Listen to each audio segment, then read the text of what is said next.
I'm going to show you how to change the combination codes on a masterlock 4-digit padlock if it's a version 875, 878, or 975.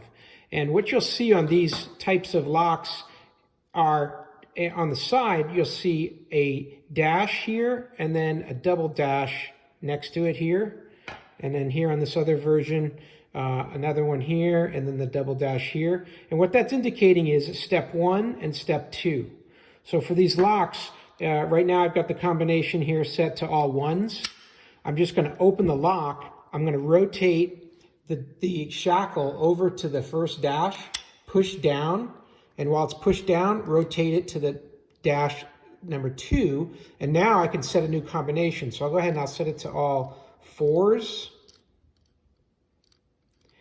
And when I've got my numbers all lined up, then I can lift it up, and now I have that as a new combination for this lock. So all 4s opens the lock, and then going back to all 1s will not open the lock.